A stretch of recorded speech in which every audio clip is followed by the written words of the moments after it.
Hello, everybody. How you doing? This is SNN. This is Street News Now. Six guys and you, and you over there in the corner.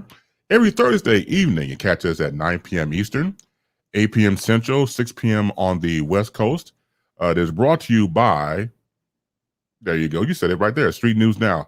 Also go to the YouTube channel and type in SNN, Street News Now. Make sure you subscribe, make sure you like, and make sure you share.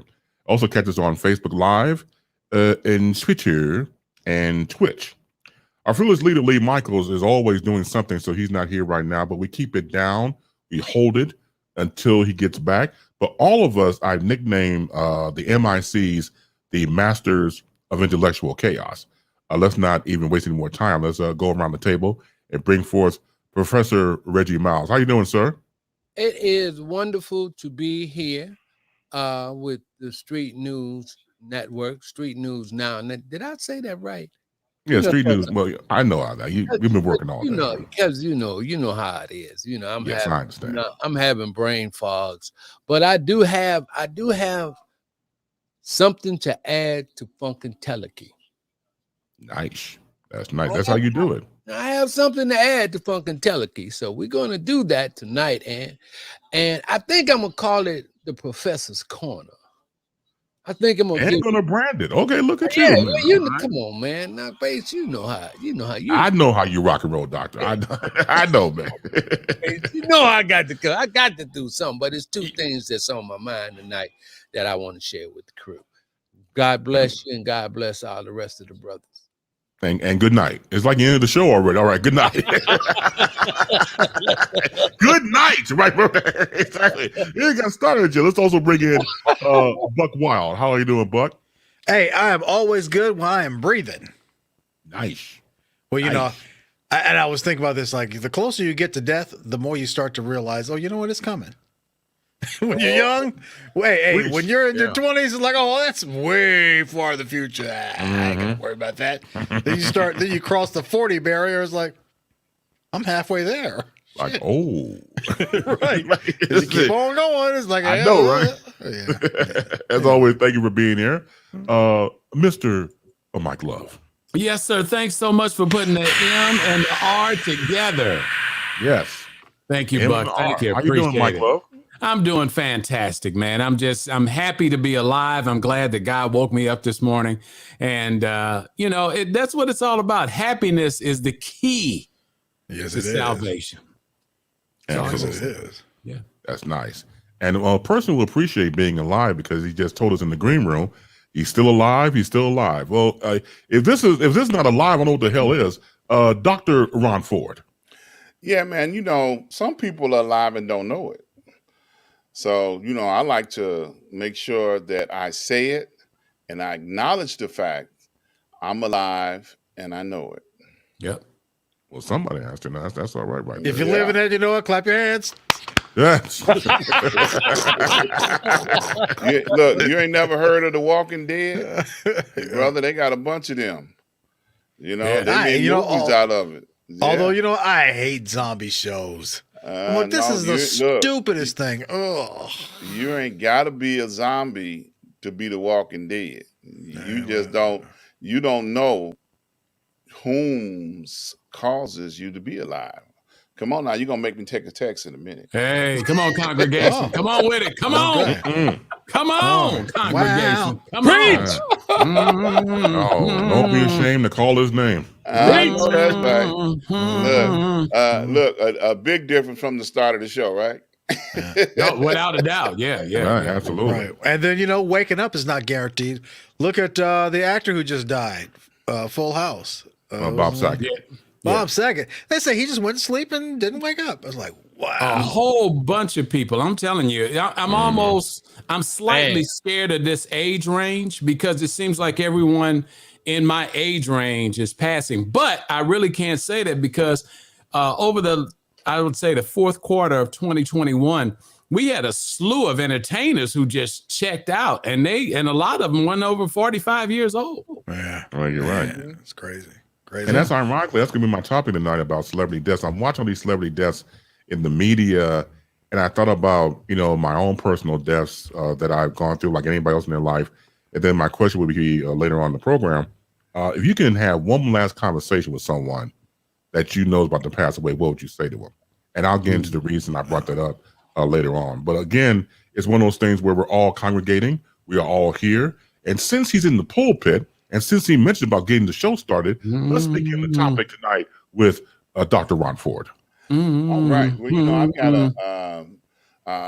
a hot topic straight out of the national news cycle. You know, in Chicago, there has been a big hoopla about the teachers not going back to school. And, you know, the mayor, you know, made a real big deal out of opposing their decision not to go back.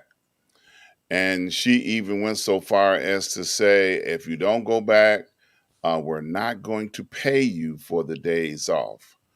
Well, obviously, there was a lot of fear in the hearts of the teachers.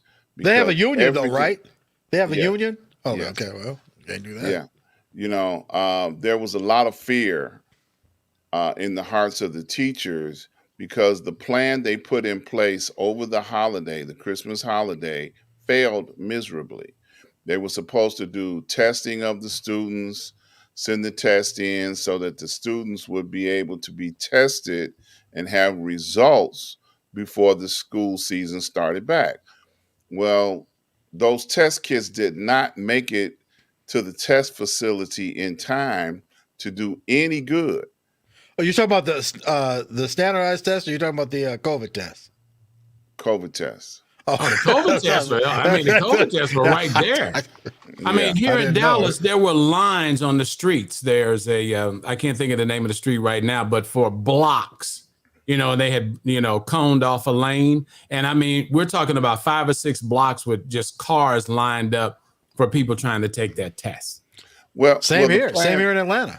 The plan that the school system came up with prior to the Christmas break was that we're going to send test kits home with the children. They're going to drop them in a FedEx box, and then they're going to go to the laboratory. They're going to examine the test, and then they'll be able to determine whether the children tested positive or negative or not. Well, they had FedEx boxes overflowing with test kits that never made it to the laboratory. So the teachers, you know, they, you know, objected strongly to this system that did not work. And they're like, well, look, we don't know what these children have after being off for 2-3 weeks celebrating the holiday season. And we're not comfortable going back into the classrooms at this particular time.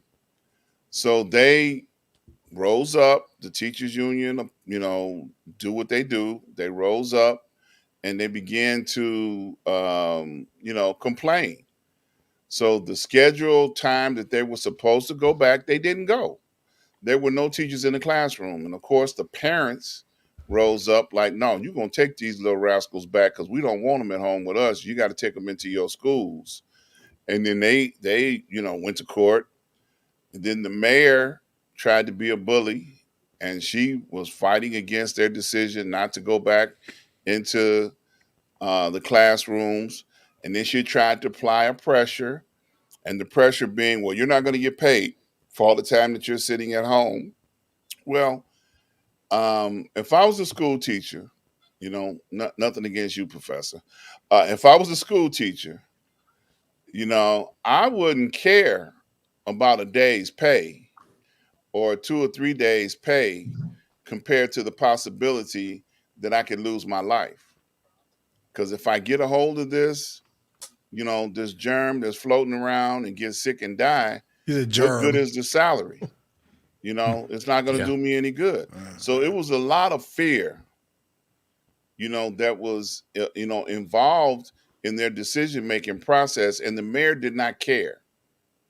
You know, she did not care what the feelings were about the school teachers. She didn't care. All she wanted to do is appease, I guess, the parents. And then they were in negotiations all the way up until last night. So today was the first day that they decided to go back to school. They reached an agreement. But ironically, okay, y'all ready for the punchline? Mm-hmm. The mayor tested positive on today. Was it yesterday or today? You know, so that's not surprising though. Is this a black mayor? Yes. Oh, Chicago! Don't embarrass yourself like that. Yes. The last mayor wasn't black. The last mayor wasn't black. Well, we're not talking about the last. We're talking about current events. Thanks, Mike. I was just clarifying here. Help him out, Just Mike. clarifying. Just We're talking clarifying. about current events now. Don't do that. Don't clarifying. do that. Yeah. So, you know, with all of the things that, you know, went on with her fighting them so hard and their concern about their health, and then she turned around and get it. So, you know, I got to bust in with this right here, and I get your point, but I think that's weak in the excuses because, ironically, we just do not know how this virus is transmitted, and for some reason, we've never gotten the truth from our federal government. If they know, they're not telling. I think they believe they'll be inciting panic. If they do, and it's possible. Because with social media and other forms of information being dispersed at such a high level, you really do have to be careful. I mean, social media is literally out of control when it delivers information. And I think with this whole thing that Mark Zuckerberg is trying to do to get the Facebook under control, I was tagged the other day. I shared, there's a group that I had called the Programming Department. It's a Facebook group. And I just put a story on that was put out by another publication that talked about some females being promoted in Birmingham. And they tagged me and said that the information was inaccurate or whatever. I know that they got appointed to these positions, so I don't know where the inaccuracy came. But I think that Facebook is really trying to police information that's coming through because Facebook clearly has lost the control that it had. It started off as a way to invite and get people to parties and just everybody just kind of being in a kumbaya moment. And now it's like a super highway with no direction. And I can't say that because the mayor ended up with COVID-19 or having however you want to express it, that was wrong. People, ironically, are looking for excuses not to go back to work for any job, not just teachers. I mean, remember, and this is going to show our age. Remember when everybody wanted a job at the post office? Show your postal age. Service? Because I never wanted a job at the post office. Well, I'm older than you, but I'm just saying at one point. Go ahead, Professor. No. He was agreeing. You know, I worked at the post office. That was a big thing, getting a job at the post office. It wasn't. And I was passing the post office the other day, and I mean, they literally have a sign outside that they're hiring. You never saw that. $5.24 an hour. Civil service employee, man, please. Folk don't, I ain't gonna even get started on the benefits of that job working for the United States Postal Service. Is that the current rate, 520, or no? when you? No. Back then, no. In 1972. Yeah, and that was big money, 520. Yeah, $5.24 an hour. But the benefits alone made up for the job. My check couldn't get garnished. I didn't have to go. It was nothing. As a civil service employee back in the day, there was nothing you could do to a federal employee. I mean, it was great. It was when the devil's son, Ronnie Reagan, came in and he cut all that stuff out, man. They started moving up. That's why Mike, everybody wanted to work at the post office. Everybody wanted to work. If you get a job, man, you had made it, you know. Because that spelled security. The last line of civil service employees was in 1975. I got hired in 1972. Wow, incredible. Okay, can't say that about teachers though. Oh, that is a hard job too. Teaching is such a hard job. Well, at the elementary, the primary and elementary levels, yeah, because it's so much red tape in between that stuff. Yeah, yeah. I love teaching for Howard, and then now I'm at a state school, man. And it's like being in a penitentiary, man. You gotta fill out a requisition for a paperclip. Oh, incredible. With some of the little things that you want to do. It's like now, and I'm gonna compare it like this. It's like some of the ways that when a company first gets into the, starts coming into business and they're doing their thing, and then it gets so big that a corporation buys it. And the first thing that happens with that is that the service it gets lousy. Yeah, it takes a hit immediately. Yeah, as soon as you can't get any service. And so, like, the one thing that I did like about, being an academic and then working with colleagues, you could set up relationships with your peers, like in IT or in other departments. But now none of that happens, because now you got to go, you have to follow the chain of command on everything. And so, man, and if you don't know the chain of command, it's just sometimes a lot of things just they won't be done.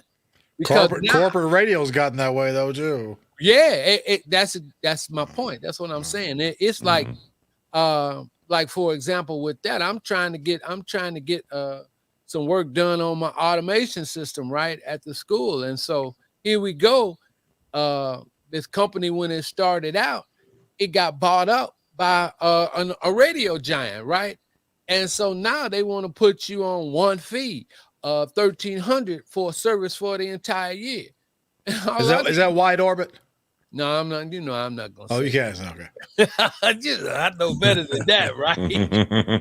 But that's how it gets messed up. Because it seems like the bigger it gets, the less personal, or the relationships, the good things that you have, they're gone. They get eroded, man. Well, when you talk about going back to elementary, it was a time and a place where you could paddle kids, you could set the parameters in a classroom, and all of that's been taken away. If you say anything to a child, they go home and tell their mom. The mom's up there ready to whoop the teacher's ass. Fight. And yeah, I mean, it's bad. And so there's no direction. But the parent never believes that some of that is their fault, because, we were taught, how to present ourselves in public.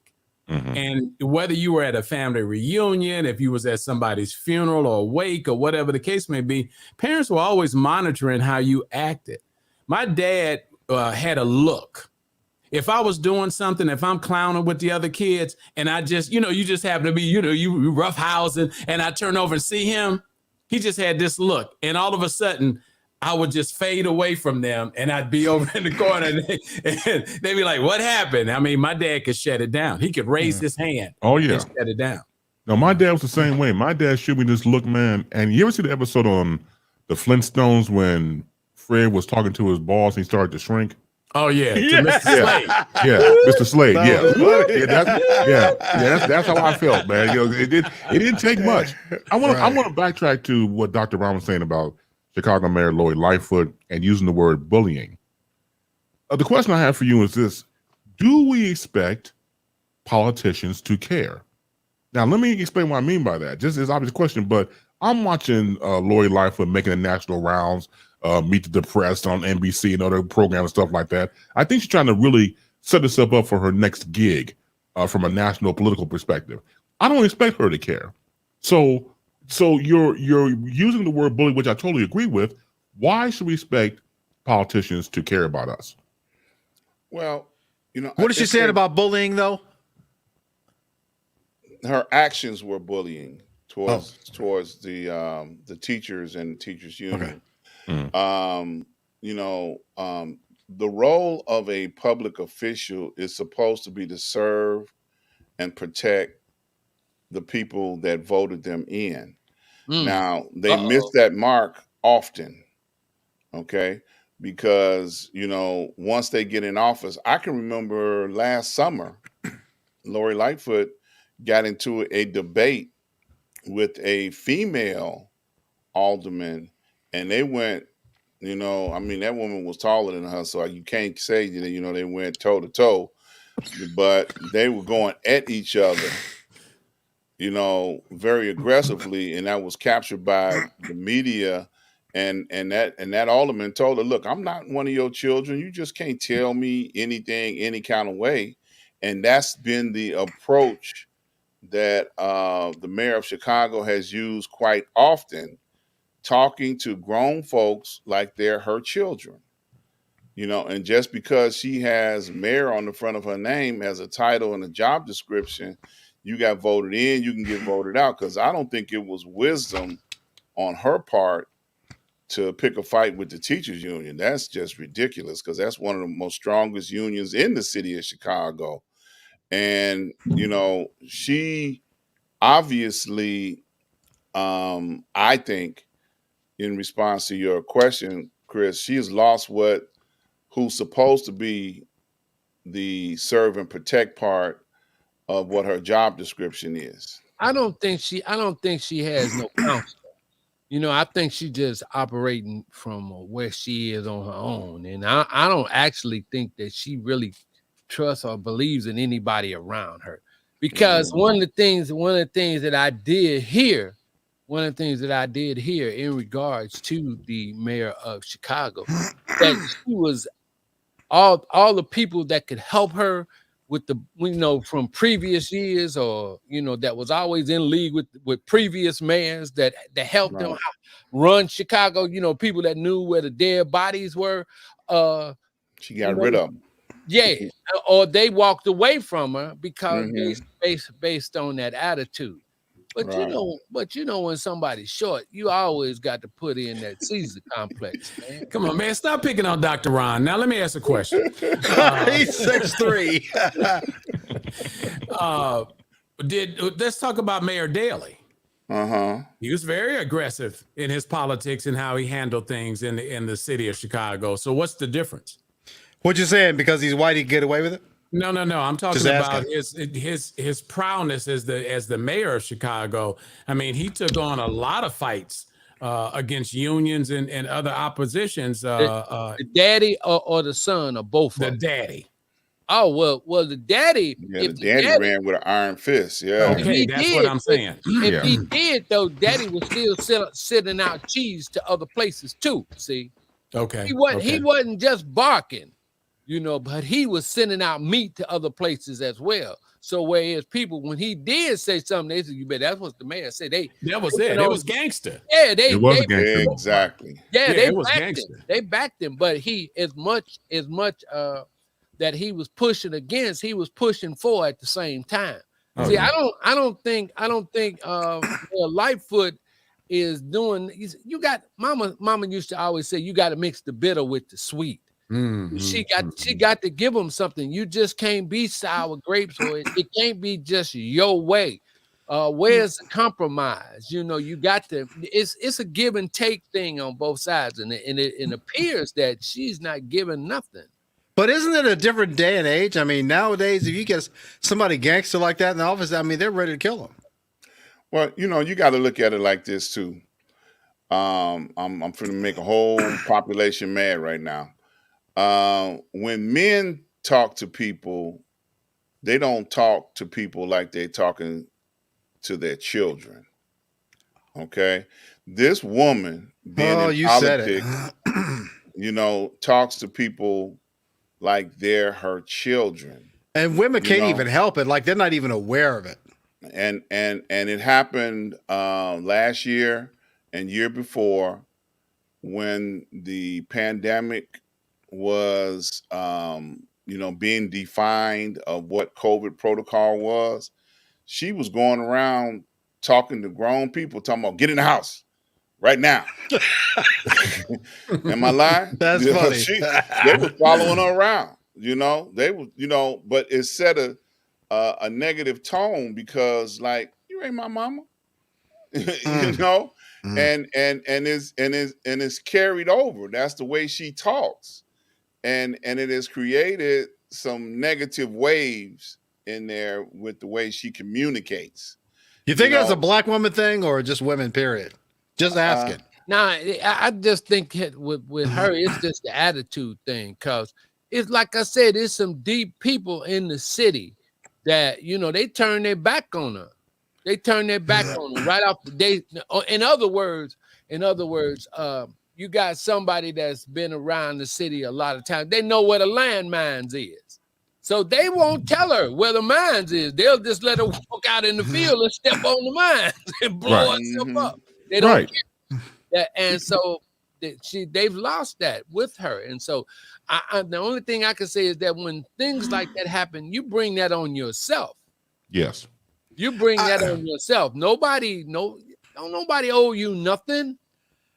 I thought though the more of the conversation was going to be about the teachers and them being in a really unfair position and felt like they made to go back to work when when these little nasty little kids are running around spreading the virus. And I feel bad for them.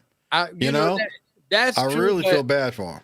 But the way, like Dr. Ron said, it's the way in that she's presenting this.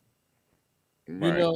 That it's the way that she's presenting it that's causing the problem. But of course, if it were me, you understand, if them kids were getting sick or something, you just got to dock my pay because even if you pay me, even if I could earn pay or whatever, if I'm dead, I can't spend it. Exactly. But kids everywhere, teachers everywhere are scared though. The same thing, you hear the same thing from teachers here in Atlanta and the whole metro area. It's like they're all scared because you know how kids are. They're not going to follow all the COVID protocols they're supposed to. Yeah, well, look at the Clorox commercials. When they come on, they show when the kids touch everything, they pick up the piano keys. They carry everything that they touch, and I think you make a great point, Buck. I think we're living in fear. Period. Now that's not a contributing factor to what you guys are talking about in the behavior of the mayor. Chicago politics has always been vicious. In its own right. And I think the public at large has always seen it, from even including the Illinois governors. How many Illinois governors have gone to prison? 4, 5? Too many.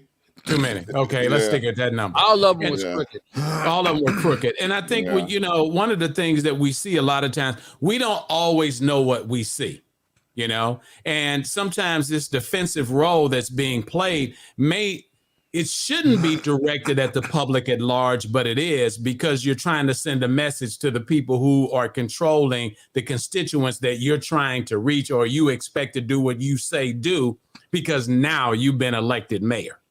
Yeah. And that's an awkward position to be in. Now, I need to fix this statement I just made about women and how they talk sometimes. Mm-hmm. Now, grandma always knew how to get you to do what you need to do, because she always used a little sugar when she said what she said. Now, baby, you need to take care of this, and you need to take care of it now. And you did what grandma said. But grandma sometimes said, wait a minute, hold on. Not my grandma, she beat your ass. Yeah, sometimes grandma would say, because I said so. And that too. But you understand, clearly, it's the mastery of how you ask and how you approach that gets it done. And that's taking all the sugar with the sweet. Yes. And also too, not all leaders know anything about leadership. Leadership is that's like one of the defining things about leadership. You have to get people to do what you want them to do, even if you don't have any force over them, any kind of leverage over them. And some people just aren't good at that. But also stating the obvious that we all know, and everybody in the comment section knows as well, is that this is about money. It's about headcount. It's about state funding. It's about government funding. Absolutely. So at the risk of children's lives and the lives of the teachers and the lives of the administrators, money from the state. As long as you get, like you said before, if you did, you can't spend a damn thing.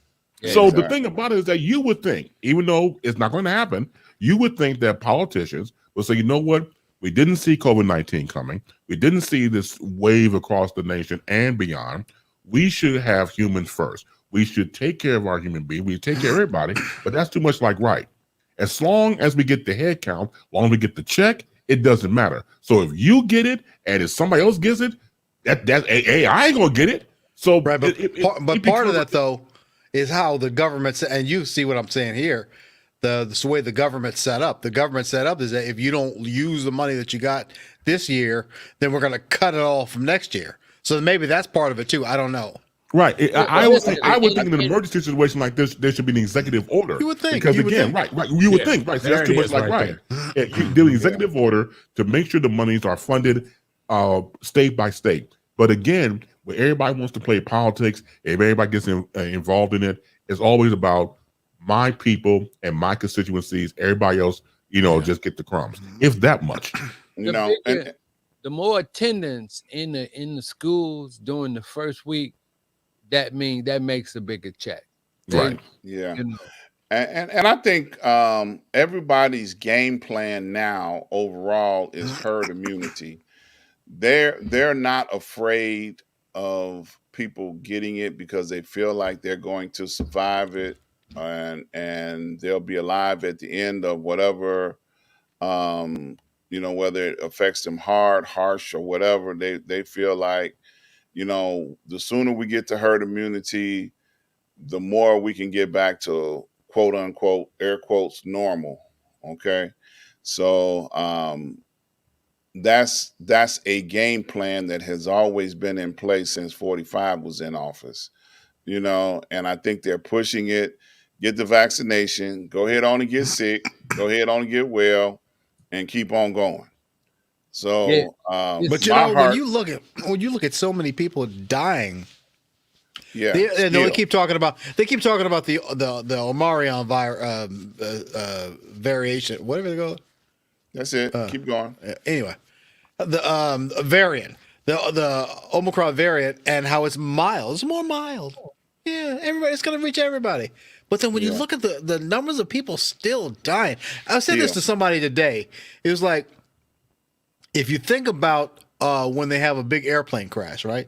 And 200 people die, everybody's in horror. Like, oh my goodness, 200 people died. Oh, and then you look at the numbers of people that are dying, thousands are dying a day.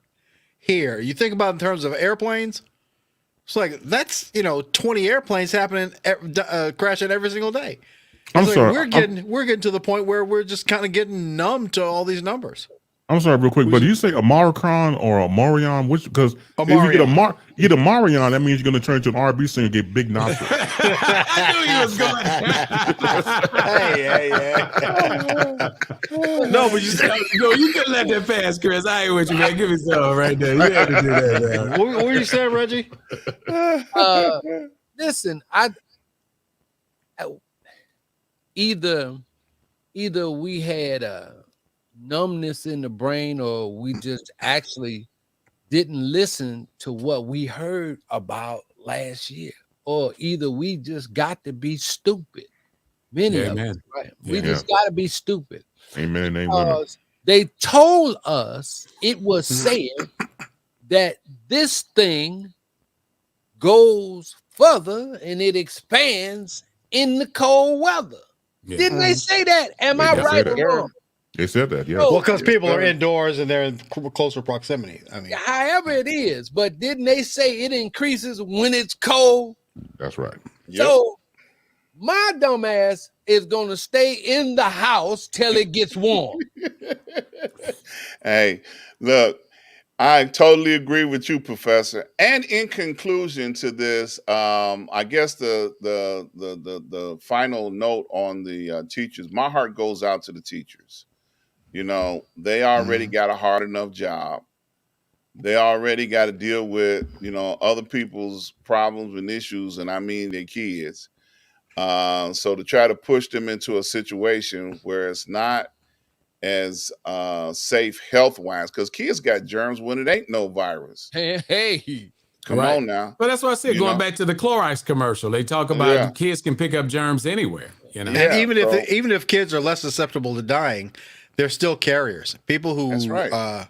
people who are even vaccinated and boosted can still be carriers. And so And quiet as it's kept, they got a crazy flu season going on right now. Man, wow. everybody gotta slow their jets down. That's all. We Mhm. already had practice. You understand? We had Right. practice, right?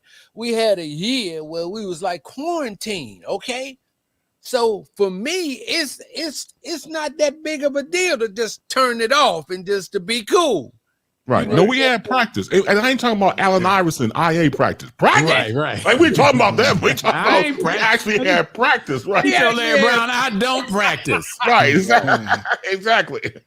and we got a lot of people that's out here that's still saying that, and they're dying. Yes. And they're dying. So Yes.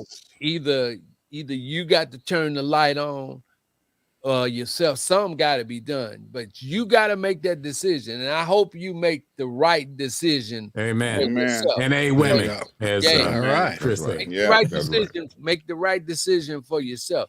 Because I'm not gonna be arguing about it. I had somebody got on the phone and a friend of mine recently passed and said, well, yeah, well, they got the shot, got the booster, and then they died, and the person was going on and on with this rant. And I just waited till it got finished. I say, look, boy, listen, now I hear what you're saying, but I'm not gonna go along with that program because I got the shot, the second shot, and the booster, and I'm still alive. Me too. Mhm. So Yep. I don't want to hear that. I'm not taking the shot. Mhm. I feel sorry for people that didn't take this shot and get sick. Mhm. Because And one die. lady, one lady just I'm in my on one of my other shows, she just told me that she went to the hospital and she couldn't get proper care That's right. because it's backed up. Mhm. People can't get proper care. The hospitals are like over flooded. So you got to remember your ABCs. You got to be cool. Everybody got to be cool. You always have to be cool right now until things get a little bit warmer. Everybody got to slow your jets down. Yeah, we got to move on. Sorry. Throwing it back to Okay. you, Chris. Yep. Yeah. Okay. Okay. All right. Well, thank you, Buck, for the interjection. We're going to get to your topic momentarily. We'll get to you. Professor, you have an interesting topic you want to bring up. It's one of those stories that would never go away. The floor is yours, sir. Well, listen, I saw this. I've been seeing these promotions for this Bill Cosby, this docuseries. It's a 4-part docuseries that's going to be on one of the networks, and they're going to talk about his cultural impact and the effects that he's having.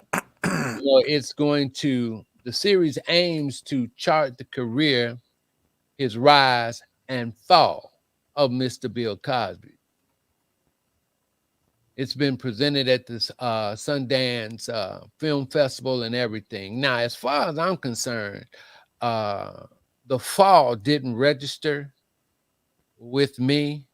It was like I was a straight loyalist with Mr. Cosby. I never believed any of the complaints or whatever. I thought it was always a conspiracy. I'm figuring that he did something and some people got mad at him or whatever, and they were trying to discredit. But what this series is going to look at, it's really going to be really hard because he was like America's dad. And then some of the great films that he added a whole lot to the pot. A lot. He added a whole lot to the pot. And then all of a sudden, I think they're trying to build up this preponderance of allegations. And I'm wondering how that's going, what effect will that have? And I'm trying to think of what other black man that, rose that didn't come out with any scandal or they didn't try to bring him down in the fourth quarter of their life. And that really doesn't make any, it's really hard for me to accept that this man can't see anymore. He's going through his health challenges. But the one thing that I stand strong on, what gives me faith, when the man's wife never left him. And right. And then too, there have been attacks towards her. And that just makes me disrespectful. And that just makes me believe that everything that has been on him was really a conspiracy. It's been contrived to get him to not let a black man have a great legacy. What you say? Well, how come that effect didn't happen to Byron Allen, who's up to almost 100 television stations at this point? And the whole thing started when they said that Bill Cosby wanted to buy NBC. Now, the approach to the situation in corporate America, is all about the have and the have-nots, and we'll talk about that in my segment.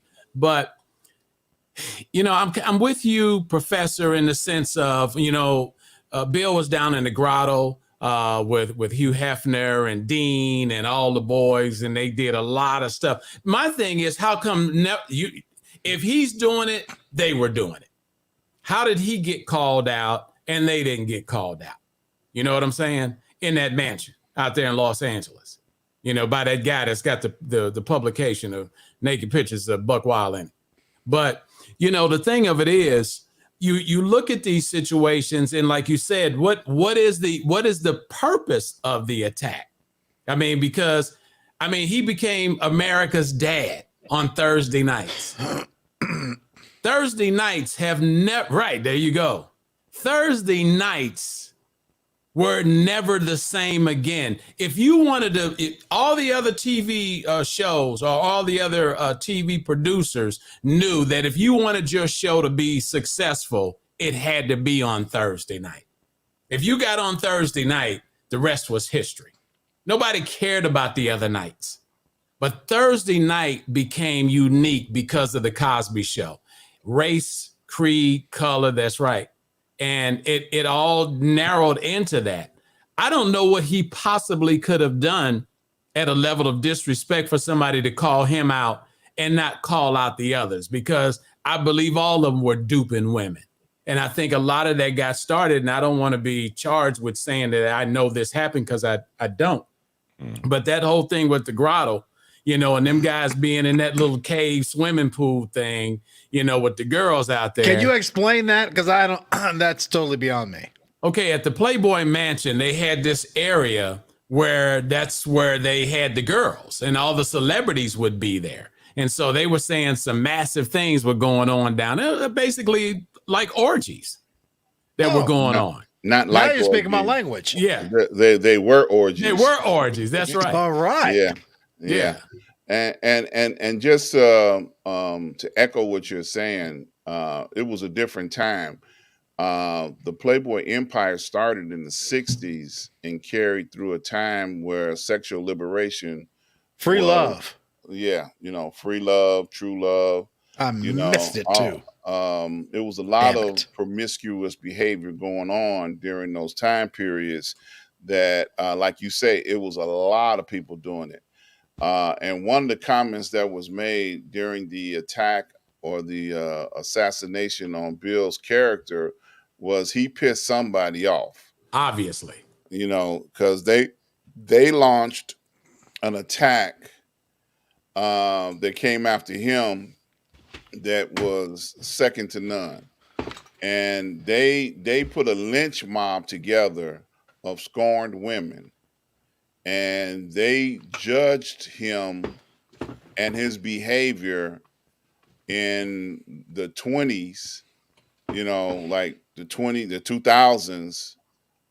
They went all the way back and judged his behavior of what he was doing back in the 60s and 70s. And Eddie Griffin, came out and made a statement during that time saying that, look, everybody was doing it. There was coke and weed and preludes and all kinds of, preludes. Stuff not quaaludes, but preludes. whatever. That's funny. Same thing. Same Right? thing, you know. But the statement was reflecting the fact that there was a lot of stuff going on during those times, and to go fast forward to 2000 and say this was wrong, you can't undo a whole era. Okay, you can't undo it. That era existed in time, and stuff took place during that era that should not be, you know, you should not be tried for that in 2000 anything. Yeah. Okay. I mean, you That's had the a point guy that that I'm was making. producing a magazine that showed women naked, and that magazine could be purchased almost anywhere. And I used to still go can. look at it in college at the bookstore at college. And still But can. it was art. No, it wasn't. Nobody said it was art. No, it wasn't. I'm just saying. No, It it was wasn't. nudity. Because it is funny how Playboy got away with a lot of, or didn't have such a bad stigma, but yet Penthouse, oh, they're the devil. Well, it was And the Black difference- Tail. and it was the difference in the owners and the publishers of the magazine. That's true. And the women, because there was a class segment there. The women that you would see in the Playboy magazine, I mean, they went out of their way to make these women really look good. Gorgeous. You know, with the Well, because they would get the top of the top photographers. yeah. Yeah, And women, so- they focused and because on of that- blue-eyed blonde hair too. Well, Yeah. I mean, they had Come some on black now, women. let's They just say- they had just some say black it like women, it though. was. But hold on, You know? they had some black women, but the point was that a lot of women Some. wanted to be in Playboy just because they knew that they would never ever otherwise get a chance to get photographed by Be these exposed. really high-end photographers. And then you look at it, if you were in a Playboy magazine as a celebrity, you know, female, then it didn't have the stigma, you know, as if you were doing other magazines. Go ahead, Well, Professor. celebrities didn't do other magazines; they only did Playboy. Well, for the most part. listen, guys. As a matter of fact, I was babysitted by a Playboy bunny. Wow. What? Wow. You all remember Marcy in the first Shaft? Absolutely not. I kind of, but not by name. Okay, well, Marcy, the character that played Marcy, her name was Sherry Brewer, Okay, Okay. hold on. and she Harry Brewer. she Look that up. was a Playboy bunny. Okay. She was a Playboy bunny, and she lived right around the corner from me, and was my sister's best friend. Wow. And so when my sister, my mother made me, my mother made my sister take me everywhere, right? So I would get dropped off at Sherry's. Oh, dang. I feel so bad for you. Don't you, Ron? Don't you, Chris? Buggy, they just Oh, dropped yeah. him off over there. drop Damn. Drop that baby off over there. Just drop that baby off over there. Over It was there. that Playboy model. Oh, that Yeah, Playboy over this- model. Look, you Might- got you might- got two might people show some looking the girl bosom. name up right now, Marcy. Damn right. You're right. That's right. I'm trying to find her butt right now. Everybody going Everybody to the doing devices. shit. Look, Yeah. you hear Her what name Mike was said? I'm trying to find her butt Her right name now. was Sherry. Sherry Her name was Brewer. Sherry Peaches Brewer, born in right. Chicago, Illinois. That's Played right. Not the nickname, Marcy too. Jonas, Bumpy's daughter. Yeah. Oh man, that's funny. Okay. Yeah, I looked it up. You damn right. That's what I do. I'm a journalist. That's right. I do Look research. that ass up. you are. And when I say I looked that ass up, I'm not being respectful. I was looking that ass up. Oh, hell. Look, but let me man. say this about Bill Cosby, going back to him. And I was saying this to Reggie in the pregame. I don't like it when people try to erase somebody's legacy. Let's go back to the reason why of NBC, in particular, why he wanted to buy it. His first career send-off or takeoff was on the Tonight Show with Jack Parr in the Absolutely. mid-50s, when he did stand-up, and that's how he really took off from there. So, for example, as a comedian, when you went around to tour in the nation, as seen on the Jack Parr Tonight Show, and that's how you got your props. So from there, he goes on to do I Spy with Robert Culp on NBC, wins 3 Emmys, an award for a role for his role on I Spy. Then you fast forward that into the 80s with the Cosby Show. So it was lights out of that. The man changed the game.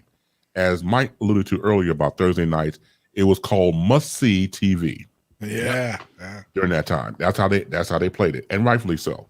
And then to be a game changer when people around you started to see Growing Pains and the rebirth of the family shows on other networks because of what Cosby was doing. Even prior to that, when he did a show on PBS called The Electric Company, back in the day in the 70s, when he was at Temple, that was his thesis, his master thesis for education for children. When he did that show, that led into Fat Albert. So again, exactly. So when you look at the path that Bill was on, when you're by yourself, nobody else can touch you. Yeah. And we'll get into this later. I want to talk about my topic about last words to loved ones. Sidney Poitier, the great actor, passed away, left us. I went back and watched Uptown Saturday Night. Yes, man. Yeah, and let's do it again. And the Piece of the Action. Piece of the Action, yes. All those movies directed by Sidney Poitier, all those, his co-star was Bill Cosby. So I was saying to a professor in the pregame, I have not publicly heard anything about what Bill had said about Sidney's passing. You know he's torn up. Oh, and of course, I just never heard it because probably maybe he's been told because of his current situation not to do it. And as far as all these women who come forward who said they were raped, first of all, rape is a horrific situation, period. But rape kits were not invented till about 1979, 1980.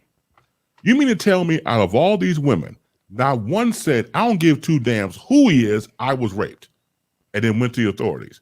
That kind of, not one person, not one woman. That kind of bothers me a little bit because there's always one person that bucks the system. There's always one person, you know what? I'm going to go against the grain because I feel about A, B, and C. That always bothered me. When I always read about these women coming forward, and you notice over the time, it was 20, that was 30, that was 40. You know what broke my heart was a supermodel, Beverly Johnson. Went on The View. Yeah. And she did the Bill Cosby perp walk saying that she was, drugged by, right, some Mickey figure, whatever, Mickey figure in there and everything else. And then at the, I'm sorry this happened to you, Beverly. Anything you want to say? Yes, I'll be on the cover of the upcoming AARP magazine. Right. I mean, good night. I mean, if you could look at the timeline of the women who benefited from being in that conversation, and once again, it's always 15 minutes of fame. When people take that and abuse the system and abuse something like rape, that's what bothers me. And again, you're absolutely right, Mike. It's changed. Real quick, but real quick, you're right. In that culture, when he even had a Spanish fly routine that Bill Cosby talked about back in the day on one of his albums back in the day. So that culture was popular, but yet he's singled out of many men who did it. I'm sorry, Buck, go ahead. You have to give the success to Gloria Allred, who was the attorney in 33 of the cases. And to bring those women together collectively, see that was it was a bigger case than just going up against Bill at that time, because now this is a movement for Me Too females. movement. Right. There you go. You see what I'm saying? Yes. So he just kind of got caught up in the Spanish fly trap, so to speak. Nice. Yeah. See how about Where is the rim shot? Oh, dog, we didn't have a rim shot. Okay, that's okay. But anyway, the thing of it is, and I think that's what really pushed the agenda, because now on top of an Oprah show who was opening doors like this for this kind of conversation, because Donahue started it, but Oprah kind of really was the path of least resistance. No matter what race, creed, or color you were, that if you were bringing an issue to the table, if Oprah got her hands on it, the rest was history. I love Donahue, though. Say that again. I love Donahue, though. Yeah, Donahue was great. I mean, he opened the door for her. I mean, obviously, but once again, just like we see culture changes, and now the Donahue, it takes it from just being this quintessential, white man that's asking the questions, like he don't know any better. Hey, I was just thinking it. I don't know why that happened. And maybe you can explain to me. That was kind of his persona, and then he would give his 2 cents after that. Oprah comes in, and not only does she do the same, but she's opinionated as a journalist.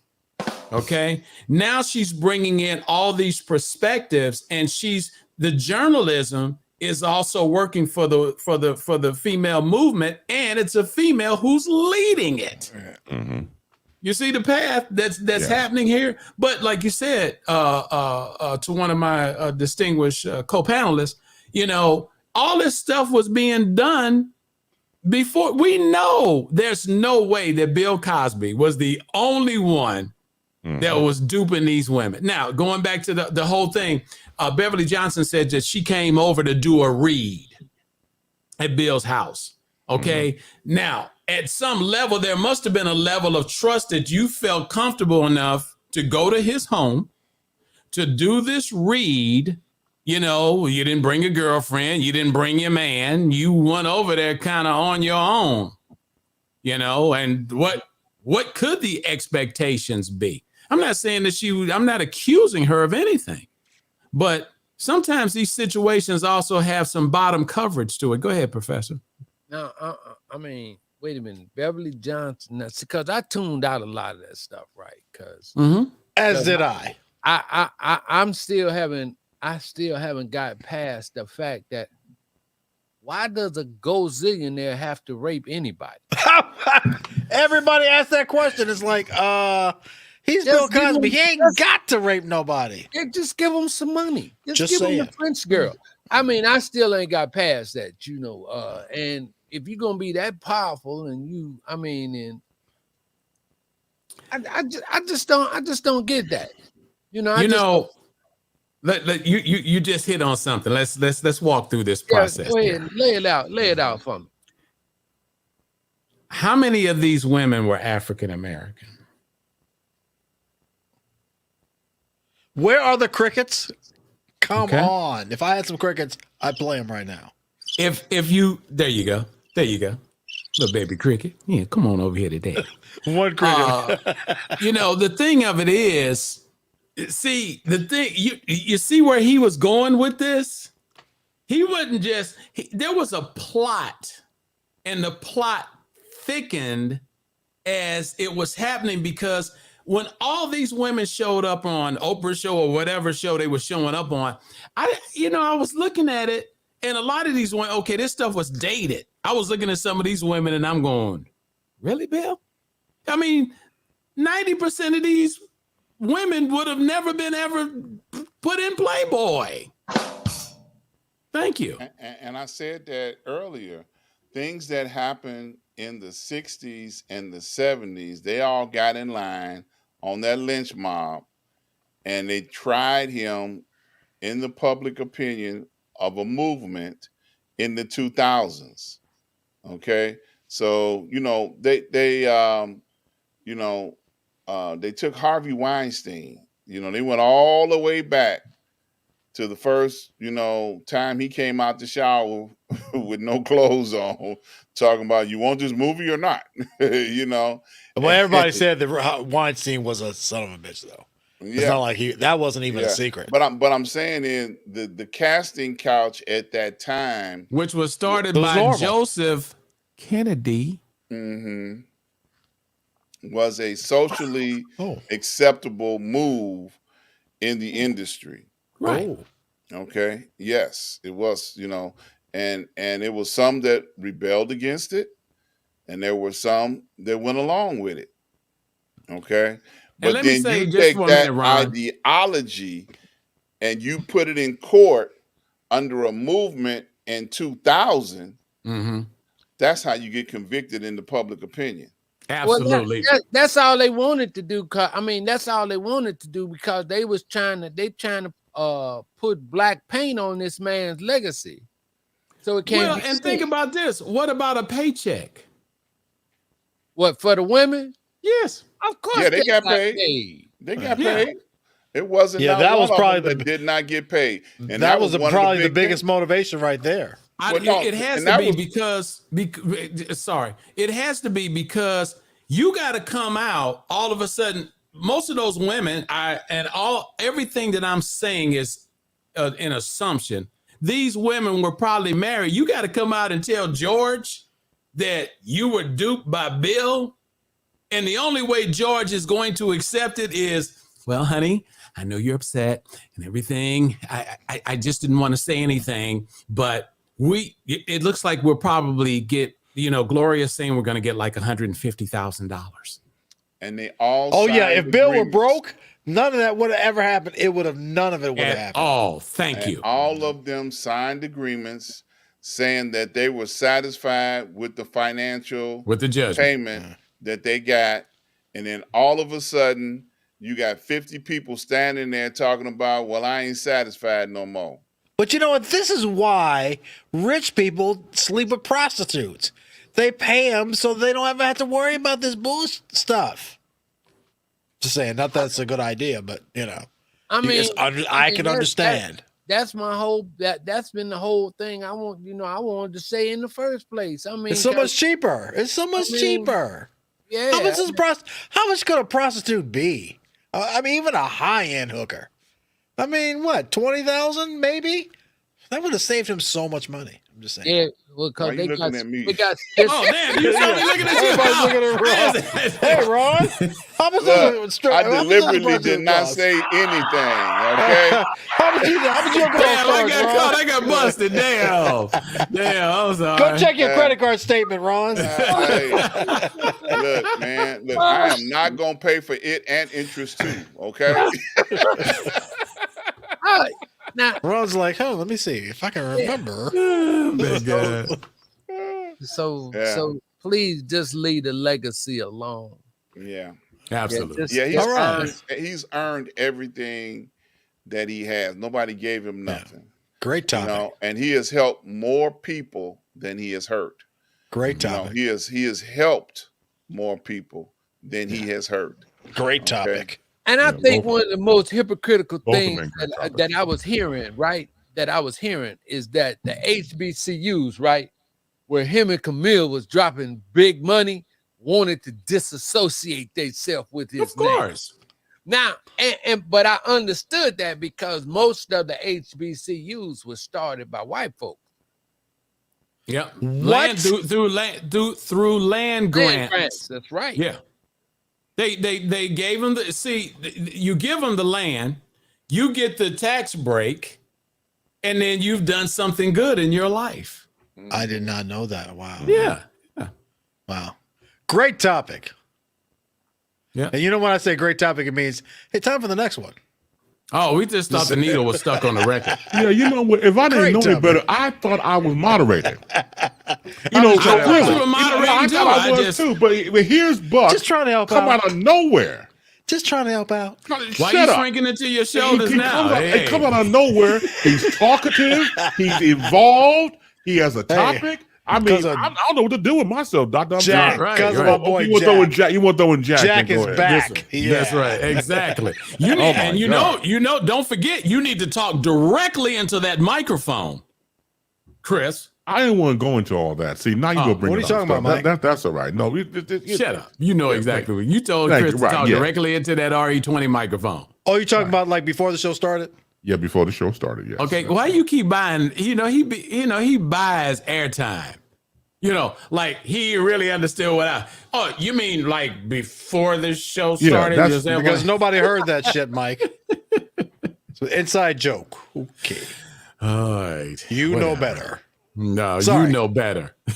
I like when they fight. Because they go back. Because obviously, the back and forth that they have, I appreciate it. He's not going to win. So that he knows that's the end result. You know better. Come on. All right. So that's why you keep telling him, let's move on to the next topic. Yeah, great topic. Yeah, I heard that. Yeah, great answer. Good answer. He gonna try to get behind me and sweep his little mess under the rug. There you go. Right. There you go, Professor.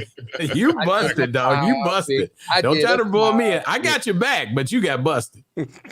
Hey, thank you. Exactly. I have no idea what you guys are talking about. Of course, you sure did. Sure. Neither did Bill Cosby. Right, exactly. Yeah, I can smell it from here, Buck. Boom. All right. So we talked about earlier in the conversation about celebrity deaths, and we've seen a lot of the news. Buck, you mentioned about Bob Saget passed away. You know, also a person was called America's Dad. Sidney Poitier, Betty White. I go on and on. James Mtume from the group Mtume, he passed away. Which, coming from a musical family, broke my heart because his father was Jimmy Heath, the saxophonist. So, and he passed away in 2020. So, I was sitting back, lamenting of all these great people we lost. So I went back and watched Lilies of the Field, was of course the Poitier film that he got the best Oscar for in 1963, and then the nuns was thinking about him too. Oh man, I build a chapel, you build a chapel, right? So that whole dynamic and playing Homer Smith, the dignity that Poitier had can never be matched. He just was in a class by himself, and even in the heat of the night, 1967, the bitch slap, Mr. Tips. the bitch.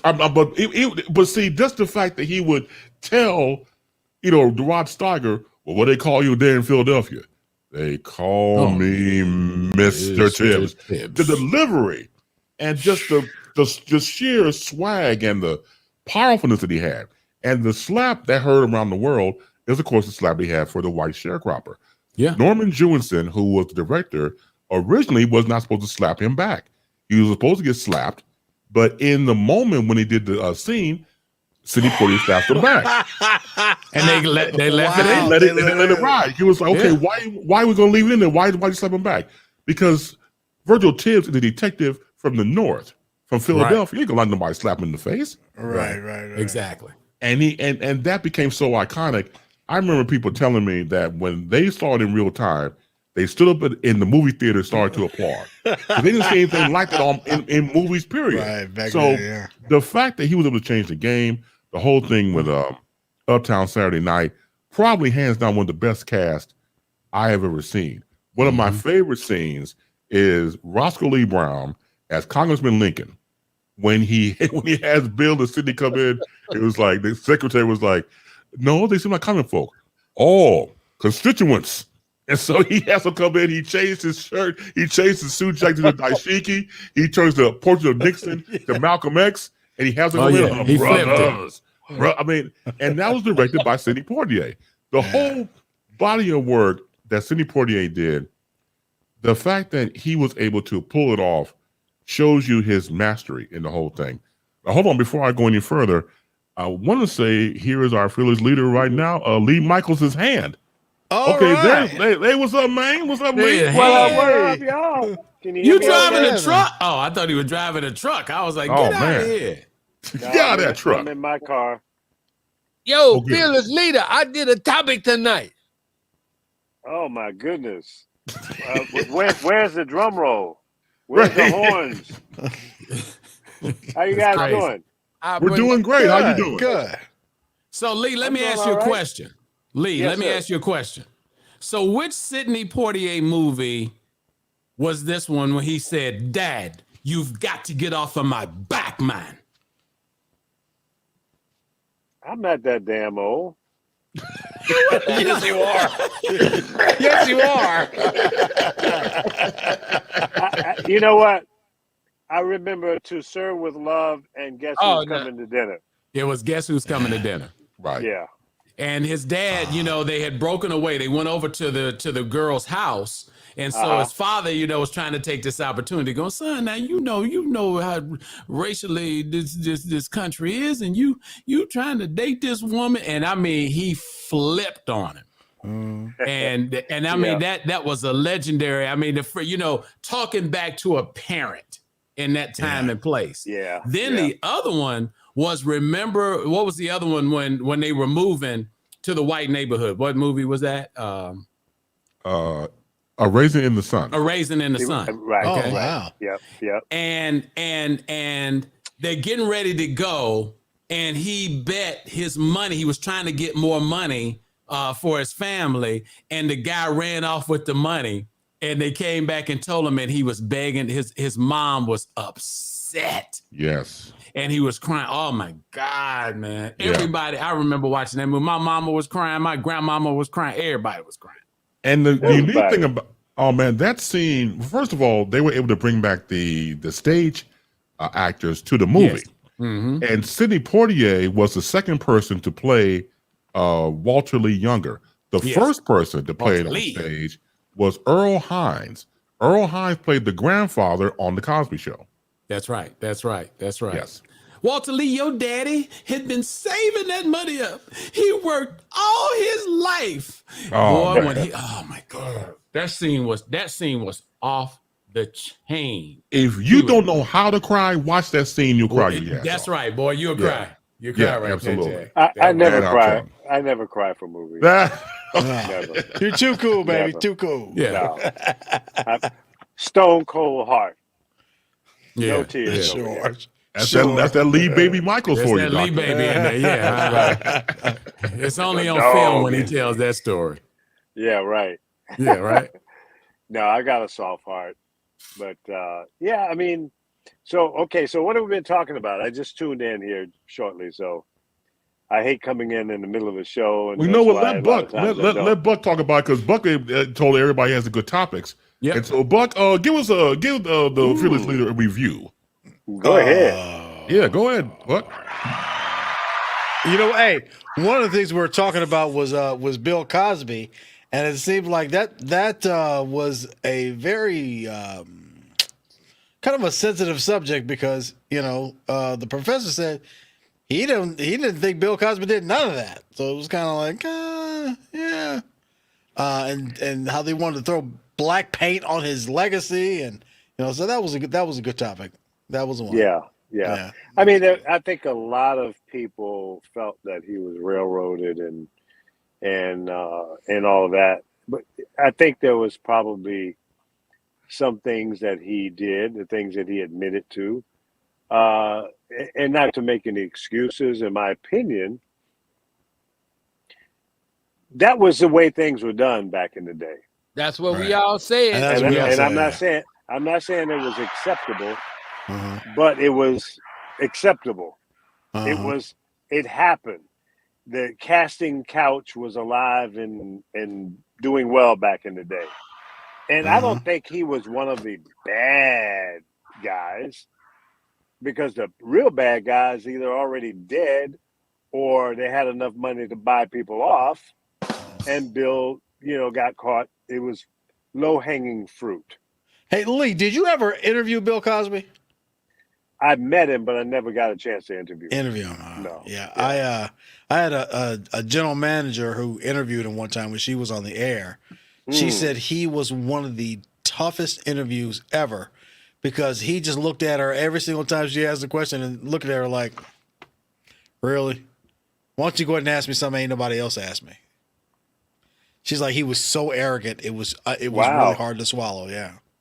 My toughest interview of all time. And that was at Prince. KDIA, by the way, a big station back then. Right. He was like, "Yeah, I'm Bill Cosby." I'm sorry, what were you saying?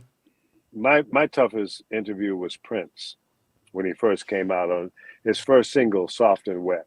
Wow. I interviewed him at WGIV in Charlotte in a gymnasium at a high school, and Why it was it was so like tough? pulling teeth because he would only Oh. say yes or no to whatever question I asked, or he would shrug his shoulders up like, I don't know.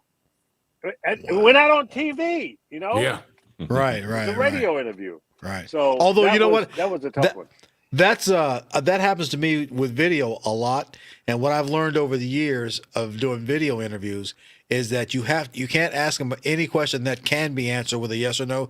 You have to start with a word like describe for me or explain what happened. So, you know what I mean? Something that can't be answered with a yes or no answer, and that forces them to actually give you something a little bit more than just yes or no. Well, I did all of that, and he just still would not answer, would not go.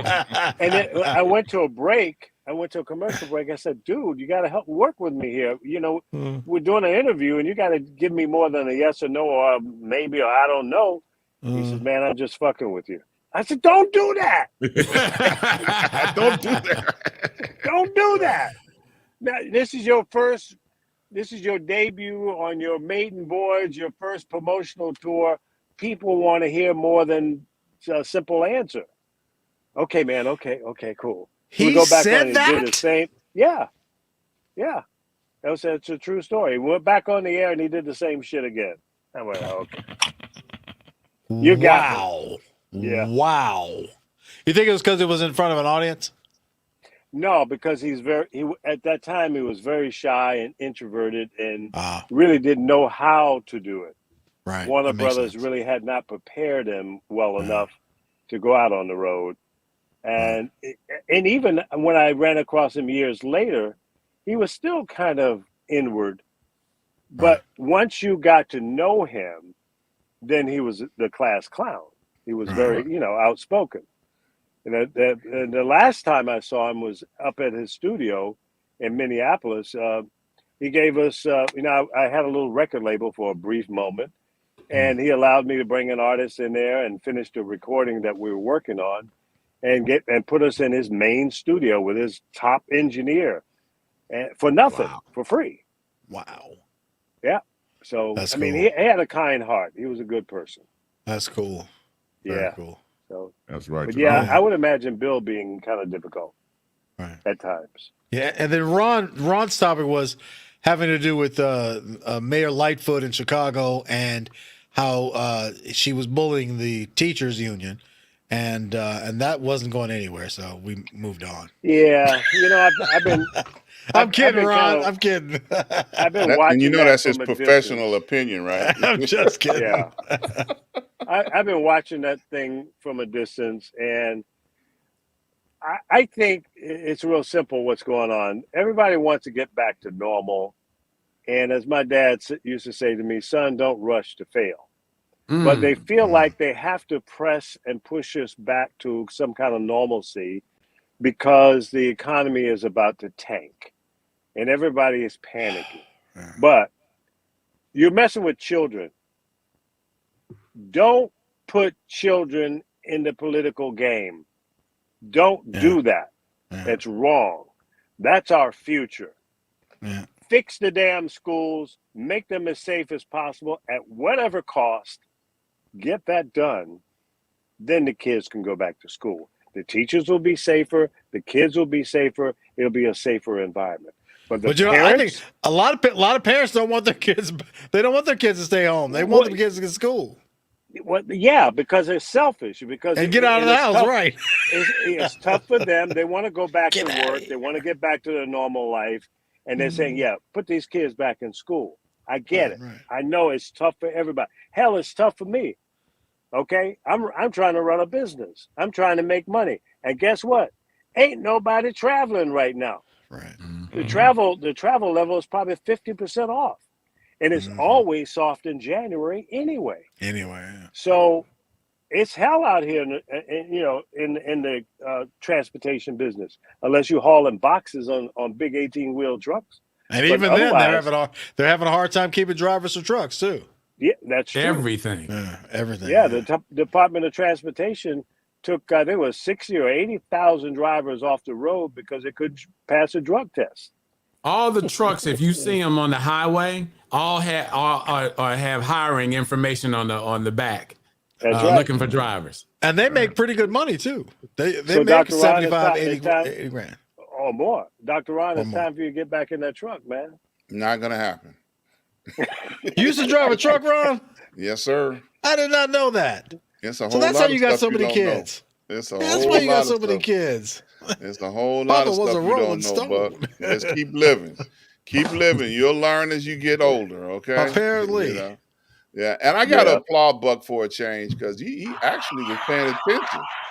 He was able to regurgitate some of that stuff back to Lee. It ain't gonna last long. It's not gonna last long. It's just it's a one night appearance. Yeah, he's having a unique day today. I give him credit. I give him credit, but it ain't gonna happen next Thursday. Look, and he hadn't been, doing his libations either. So of course he has. Be pretty good. Yeah, obviously it was before because he came into the back room on fire. Oh, I missed that part. He's been on fire all night. I had to give it to him. He's fired up, lit, and ready to go. Oh, he's fired up, lit, and ready to go. He's hot today. Yeah, man. So I was saying, getting to my topic, I was talking about Sidney Poitier and these recent celebrity deaths and what they mean to people. So I turned it inward to my own self with my father. And, I miss my dad. That's stating the obvious. But I realized that when I got into radio, my muse was my father. Now, to tell the backstory real quick, my dad and I, last time we had a conversation, take that back, it was an argument on Father's Day night. It was the one only time. Say what? It was a conversation. No, not in my household, doctor. No, that was not a conversation. That was yelling. That was yelling and inventing some new cuss words. I remember that evening. So it was the only time I spent Father's Day alongside my dad. My oldest, Brianna, was 6 months old. And for some reason, he was giving me the cold shoulder. He didn't speak to me. He didn't say anything to me the whole day. And later on that night, he's on the porch. I'm like, Dad, what the hell? And we got into this big argument. I can't even tell you how it exploded. We got into this argument. And I left home. I moved in with my grandfather. I get a call from my sister, Tiffany, about Wednesday or Thursday. Mind you, that was on a Sunday night. That Wednesday or Thursday, I get a call from my sister saying, Daddy is not breathing. Come home. And I came home, and my father, unfortunately, passed away. Now, what happened was when the next month, literally, this was in June. In July, I got hired at WBEE playing jazz and blues music. My dad played jazz and blues music throughout the household of me growing up. Oh, wow. That's not a coincidence. That's God. So when I came in at 22 years old, and back in the day, we had the records, and it was still old station, but it was my first. I didn't care. The turntables, they just installed 2 CDs. This is like the early 90s, mind you. What? CDs? Cool. CDs, that's right. It had 2 CD players. Everything else was slide pod. Compact discs. Yeah, thank you. That's right. Exactly. So I'm there, and we had to pick on music. I was on from 6 to midnight. And I would come in 2 hours early to play pick on stuff. And because of my dad, I was able to know who I had to pick. And because of listening to all those people, all those years, and Chris come and turn this volume up, and Chris turned this record over, and Chris everything else, it was preparing me for that position. And when we think about it, wow, my dad was a no nonsense. That's a great person. story. Oh man, it touches me because everything is done for a reason, as we all know, and so this is how much he embraced me when I got on the radio. So by this time, I'm in high school. Dad, I'm gonna have radio as a major. Oh, that's my boy. He gave me a hug and everything else. Then he embraced me and everything else. And my dad's voice was deeper than mine. So really, no, it felt if your one ball would drop in his presence because it was just that low. So I remember he was telling me, you remind me of Sid McCoy. I didn't know who Sid McCoy was. Who's Sid McCoy? So when I was coming up here in Chicago, we listened to all these various radio personalities. Sid McCoy had a voice like yours, very melodic, very nice, smooth, and everything else. And you remind me of him, so you're gonna be all right. So I'm watching Soul Train, and my dad walks past. That's him. That's Sid McCoy. Yeah. So Sid McCoy, as people might not know or may know, was the announcer for Soul Train all those years. Mm-hmm. So I knew exactly who Sid McCoy was as soon as my dad said that's the person I was talking about. The Soul Train Scrabble board is brought to you by Africa. I heard it all my life. So didn't know it. It didn't know it. It didn't know it. So, but who's the guy that used to go Soul Train? Joe Cobb. That's right. There you go. Mm-hmm. And it's Chicago air personality. And it's that type of impartment that my dad had. I realized that when I got into talk radio, the stories, because as a talk show host, you have to be a good storyteller. That's the first thing I was told when I got into business. So I listened to everybody else do their thing. And what made them great was they had their own stories to tell. That's what makes it unique. Everyone in this panel has stories to tell, and the way you say it, the way you're effective for people to listen is how you tell said story.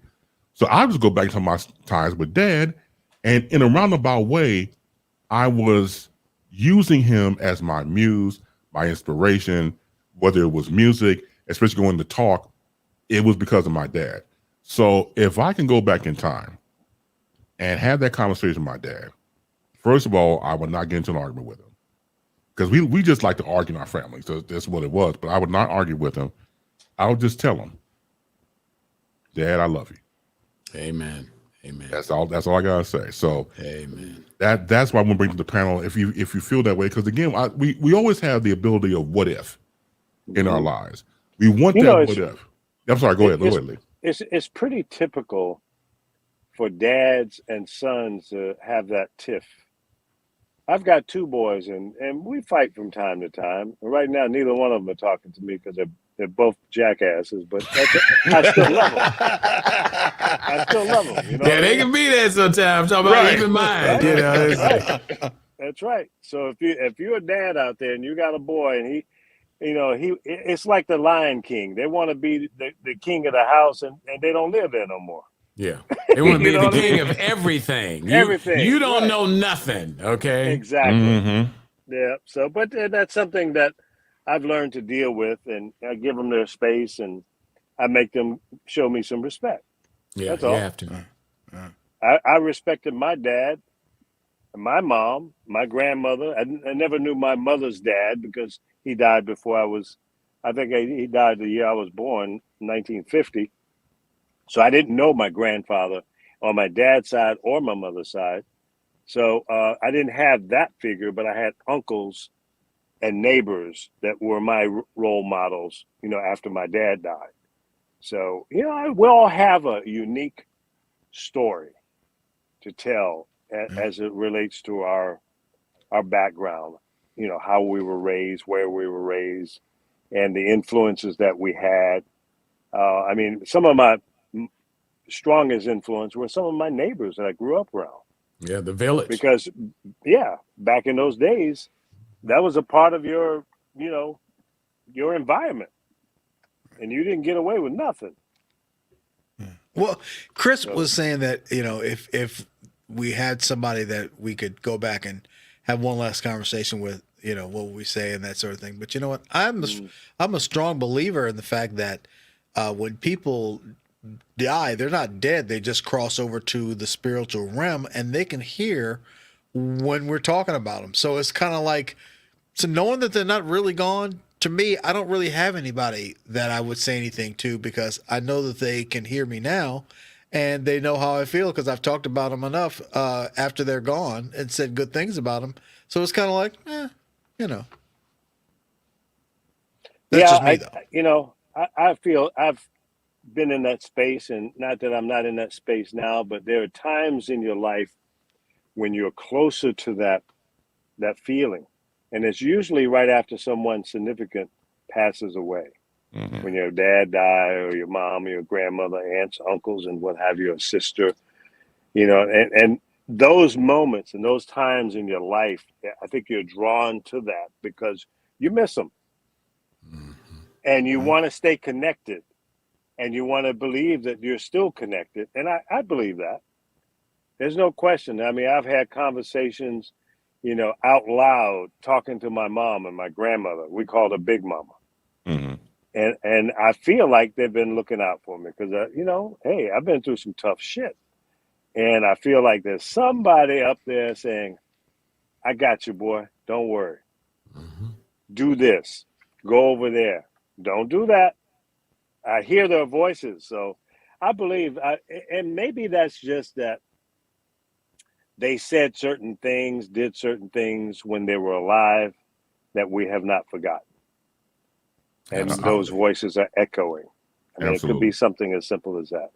I'll share this story, and I know we got to move on to, I'm going to cut you off, leading, and I know Buck want to get his and Mike's topic, but I just thought about the time. So I'm 15 years old. We're outside cutting the grass, and in this summertime, it's like 125 in the shade, let alone outside. That's Africa hot right there. It's all types of Nigerian hot. I'm talking about hot. It's like, oh my God. So as soon, and then my dad and I try to get all this stuff done before noon, because when the sun comes up and everything else more so than, before noon. So we're cutting it out. Now, let me say this before I move any further in the story. I'm 15 years old. I blame heat stroke. Now, let me finish the story. So I go up to my dad. Dad, I'll tell you for a second. All right, because see, back in the day, call you boy. All right, boy, what you want?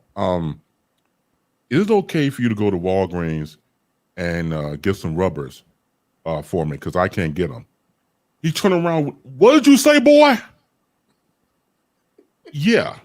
Could you go to Walgreens and give me some, I figure I clean up, prophylactics so I can have intercourse? Prophylactics? Rib for her pleasure. Yes, sir. That's right. That's right. At 15, Extra you were large. saying At this. 15 Extra years old. large. Right, 15, right. Now, mind you, heat stroke. He's looking me dead in my eye. Boy, I ain't fucking. So why should I help you? That's a good one. With the sweetest face of all time. You shut that down. Yeah, and man, Shut that down. That's funny. Completely. That's Completely. funny. I woke up from the heat stroke. That's He said, funny. "You better go back over there and cut the grass." And I Yeah, you went shut over there. that down. Yeah, he saved my life that day because Lord. I never made one 16. I never made 16 if I kept on talking. But see, that's what I mean by when you gleam on that type of situation where you tell it back, as Buck just said, they're still alive. They're still around you. I can see that. Yeah. They're Absolutely. definitely out there. No doubt. Yeah, man. So when did you get the prophylactics? Buck, it's time for your topic, Buck. He's still Okay. waiting. Okay. So here's the thing. It's Martin Luther King Jr. birthday on Monday, right? And Okay. and I've had this conversation with plenty of people. So if you've had this conversation, then I'm sure you have some sort of opinion on it. But his whole idea, obviously, it was a different time back then, and I wasn't alive. All the civil rights movement, most of it happened, all of it happened before I was born. So I don't know what it was like before the civil rights movement because I've benefited from it. But the whole idea was so we could go live, and black people could go live where we could get out of the hood where our own people were, and go live where the white folks were. And what did that do to the community behind? So our best and brightest and most successful moved away. So what happened to the hood? Like, where are all the role models? Like all the role models moved away. It was, I don't know, maybe it wasn't that well thought out. But I mean, if you look at the end result, look what it did to the black community. It's like, was that really the best thing? It's like, I think that, just my personal opinion, again, maybe just being a young and ignorant, it seems like integration hurt us more than it helped us. Because back then, from what I understand, a lot of black communities were doing very well financially. People had jobs. The money stayed within the community. And like that area in Tulsa that was, what do they call it? Black Wall Street. Right. They were thriving. Harlem was thriving. There were a lot of community, Atlanta, the whole Edgewood, Auburn Avenue area, thriving. So it wasn't really a good thing that we took all of our best and brightest and just fled and went out to where the white folks, where they didn't want us there anyway. Can I ask you a question? Sure. Would you be okay if you was only stuck in Oakland, California? Yes, I would. Okay. Well, let me say this. Because it's a great city. And when I say that, I'm not talking about Oakland being a great city. I'm talking about just being in the black neighborhood. One of the things it's funny you said that because my grandmother was very upset when integration started to come in because, you had black funeral homes, black banks, the florists, the barbers, everybody. I mean, It was a community, but we depended on community. They depended on community for a totally different reason than we depend on community. Community was a safety zone for them because anytime they got outside of that community, they were going to be harmed some kind of way with no defense. And okay. I disagree with the fact that we should have stayed that way because I'm glad that we've grown. I'm glad that we're able to go wherever we needed that growth. But there was no way for them to have that vision when you've been beaten into submission to believe that, you're black and you don't go here and you don't do this and you don't do this. Now, going back to the good side of what you said, they made the best of it. People got rich. but at the same time, the growth was stagnated. But over time, don't you think that over time that the communities would have grown and that times would have changed regardless of the civil rights movement? How would it grow and change if you only have a black community? No way. No. You need to be. Once again, that's okay. It's like Chinatown. Okay, you go to different places in every major city, San Francisco, Chicago, everybody's got a Chinatown, but it doesn't mean that you can't be somewhere else. For segregation, for us, we were stuck in those areas. Well, it used to be the same with Chinatowns too. Yeah, but that's what I'm saying. They had to grow, and that's what has to happen. I would never think that something was bad about growth. Integration needed to happen because you don't ever want to think that, if you could have stayed there, boy, we really could have been powerful. But at what cost though, Mike? What cost did that growth come? That cost was well worth it because that cost was able. It put us in a situation for us to grow and have what anyone else human had. We were, as you grow, being judged by your race, creed, or color was starting to fade away. It's not to say that people don't judge you that way, but they don't have as large an audience when that's happening. You're saying attitudes towards race would have never changed. Well, why would it change? I don't think it had anything. I don't think it had. It had something to do with race, as I remember. But more importantly, it had a lot to do with people wanted to have a nicer environment. And the neighborhoods that we had at that time were starting to deteriorate. And the cities weren't putting, because there was a black neighborhood. And you don't do nothing for the black neighborhood.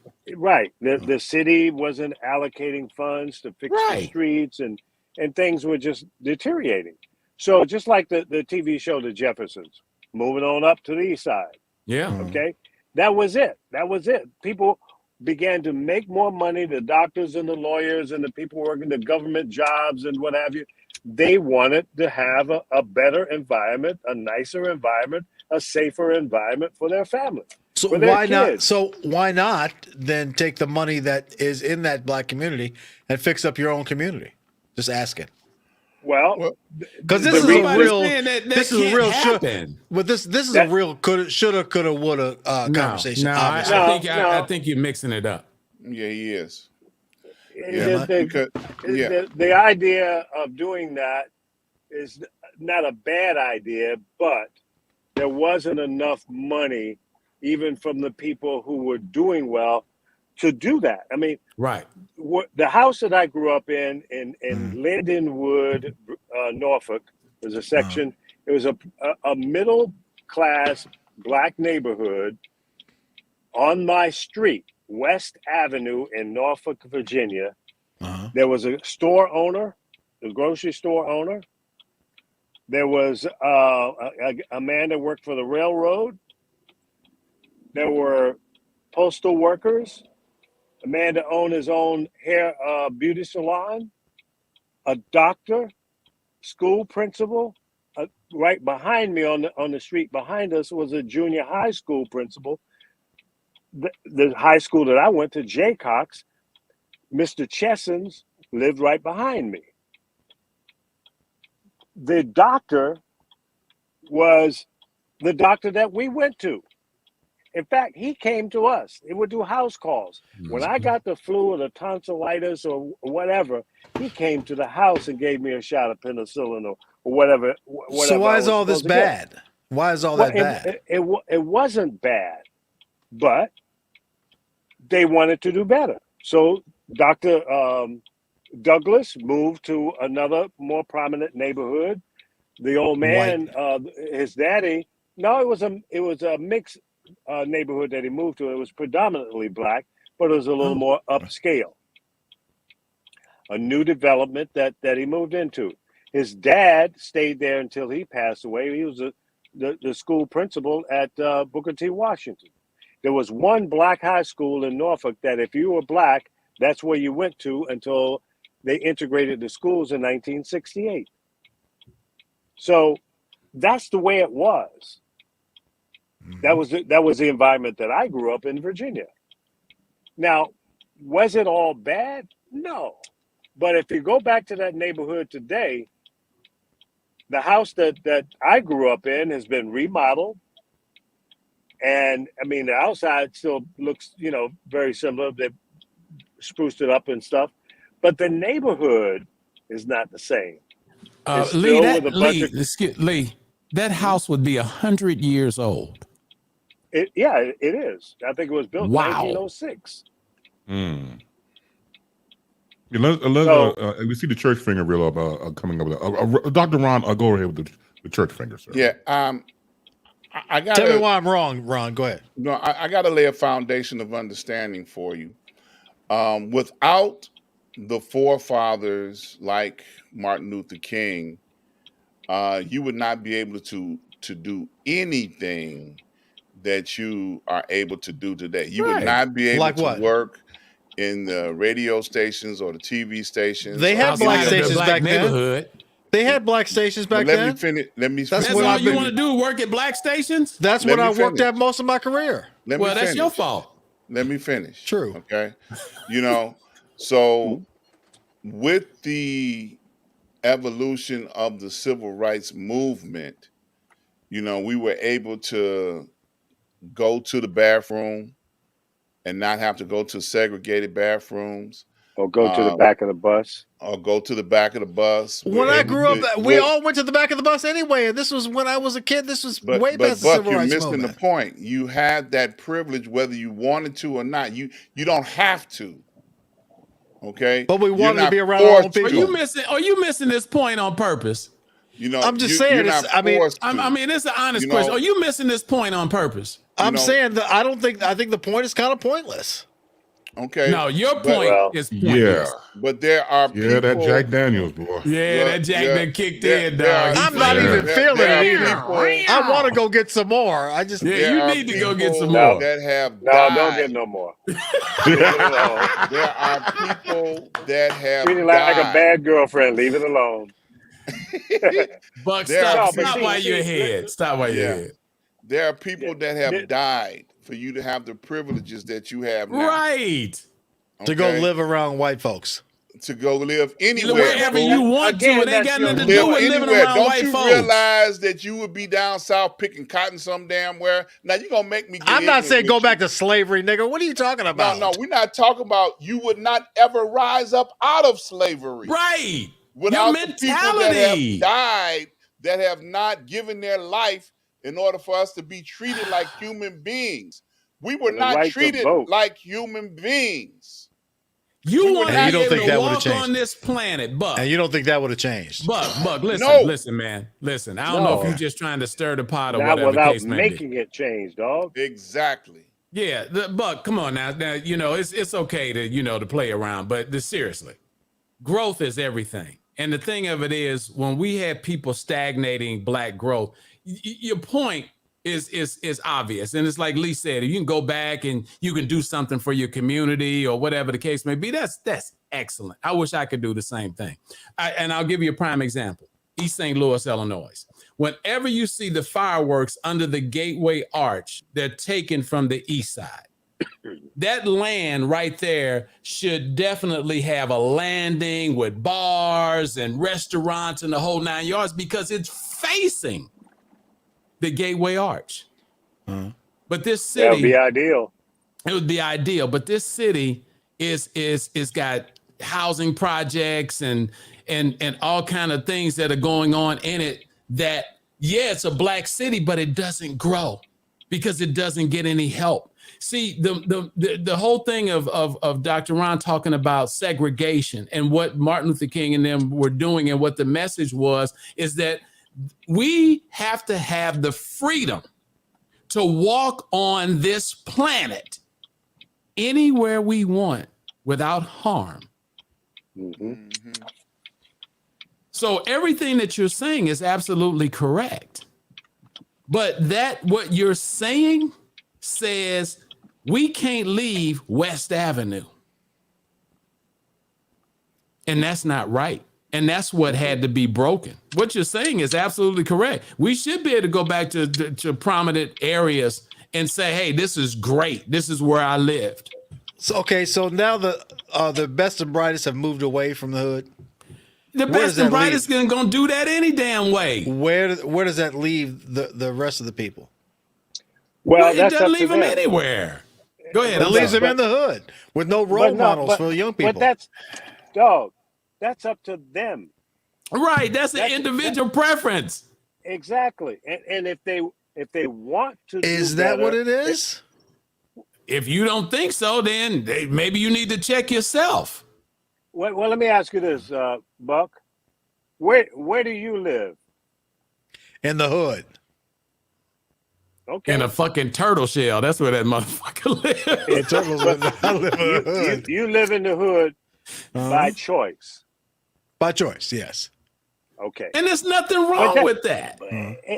So it's the same thing when the postal worker works for the post office or the doctor, and he builds up his practice and he can afford to do better. And he wants to have a nicer home for his kids and his wife. He wants a backyard so he can have a dog and maybe a pool. What's wrong with that? Listen, I'm not saying there's anything wrong with that. But that's why it happened. When I was in Birmingham, the mayor at the time lived in this really nice subdivision, but the subdivision was in the hood. Really nice, $400,000 or $500,000 houses, but it was right across from this old cemetery, and I mean it was the hood, but it was just a nice subdivision within the hood. And I was like, wow, the mayor lives. It wasn't always that way. No, they built it. I mean, it was built, to have these big homes. I mean, it wasn't the subdivision wasn't that old. My point being, though, is that it was still a hood, but it was a nice part of the hood. Here in Atlanta, there's an area not far from where I live, even though it's still technically the hood because it's the west side. It's called Cascade. Cascade Road has all this old money that is still technically the hood, but there's a lot of very well-to-do black people who live over there. And it's all black. Ain't no white folks over there. So I'm saying that you can still, you can still be in the hood. You ain't got to go to where the white folks live in order to have a nice place. Now, school's a different story. Now, I'll concede on the whole school thing because that whole separate but equal stuff was stupid. You cleaned it up and then jumped right back in the toilet. How do you do this? You sat there and cleaned it up. But you know what? That's what. Okay, he got it. See, that's why a lot of black folks send their kids to private schools because the public schools weren't anything to brag about. So and I don't. But here's the interesting thing: how do you change anything in a democracy? What do? You get out and vote. I bet you we wouldn't have the same problem we have with voting now if the civil rights movement hadn't happened and we are still fighting for everything we get. I'm just saying. And again, it's a coulda, shoulda, woulda. Who really knows? But these are just my thoughts. Professor. Great. Two things. And so I'm not going to get in on what your thoughts are about that. So I'm going to leave that there. Check out the 10 demands that Bayard Rustin made on the March on Washington. Look at that list of 10 demands. Do that. That's the first thing. When you look at that'll let you know a few things that we may have moved a little bit, but we're still anchored to the point to where the motor has just been running and we've been going in a circle. Mm-hmm. And so we place a lot of emphasis on what Dr. Martin Luther King did. He was a great man. Absolutely. And his birthday is Saturday. It's not Monday. Mhm. Celebration of It's him. on Monday. Yeah, but his birthday is Saturday. Mhm. I'm like really torn with a lot of things because Martin put himself. The thing that I love about Martin is that he put himself out there. Mhm. He was willing to take that bullet. He knew it. Yeah. Yeah, You know, he knew it was coming. yeah, he knew it. But there were great men behind him, you know, and one of the men that needs to be to look at his stuff as far as civil rights is concerned. And this man had an alternate lifestyle, but his name was Bayard Rustin, Brother Outsider. You have to look at him because he was the primary architect behind a lot of things that Martin Luther King did. Okay. What the Montgomery Bus Boycott, the strategist for that was Bayard Rustin. The March on Washington, the strategist for that was Bayard Rustin, who was an openly gay man. And they did not. It was a lot of things in the civil rights movement. There were a lot of compromises that they made, you know, to keep the civil rights movement and make it palatable for the oppressor. You know, they didn't want to upset them, but they were still coming with what they wanted, but they didn't want, they didn't want to upset him. So take Rosa Parks, for instance. Rosa Parks wasn't the catalyst for the Montgomery Bus Boycott. It was a Black pregnant teenager, but she was dark. She was dark, and they didn't want her to be the face of the movement. There's a lot of segregation and separation that's within us. Now, I ain't gonna preach. I'm gonna leave it right here because Mike got to do his. But there's some things that take the time. We gotta work out ourselves, you know. And because the one thing that we do as a people ourselves is that we're segregationists. There you go. Okay, you just brought right. that all the way back around. You made my, but that's Buck. That's what I'm saying. Man, we're segregating ourselves. Yeah, that's what I said. When you talking about going to the back of the bus, we went to the back of the bus anyway because that's what. Yeah, but that's not. But that's nothing to be proud of. What he's saying basically is we hold ourselves back. We are a bigger problem to ourselves than we'll ever know because some of the things that we think are good for us ain't really good for us. That is true. However, I think it's a natural thing for people to want to be around those. It's nothing wrong with that. Everybody agrees with you 150%. It's just that you mixing the two at the level that it's a little close. That's all I'm saying. What you're saying is nothing wrong with it. Like I said, my grandmother was saying she was angry, but at the same time, and a lot of old people were, by the way. That was another thing. But the civil rights movement was young people. Because but the thing of it is that was fear. When you've been beat into submission, when everywhere you go, you're treated like a dog. Less than human. Less than human. It's hard. So listen to this. This is the first demand of the March on Washington. I want you to check this out. Okay. And I want you to compare it to the news that's going on today, right? It says comprehensive and effective civil rights legislation from the present Congress. So what are we still asking for today? They talking about the Voting Rights Act. Right. That's right. Right. Exactly. That's true. And check this out now. Check this out now. Without compromise or filibuster. Mm-hmm. Yeah, do it. They were talking about that back then. Wow. And this is what he says: to guarantee to all Americans access to all public accommodation, decent housing, adequate and integrated education, and listen here, the last thing in the first demand, the right to vote. And now the right to vote. So what are we talking about now? Yeah, what are we? And that was in Same thing. 63. And Right. that's right. And it'll be what? It'll be 60 years coming in 2023. Yep.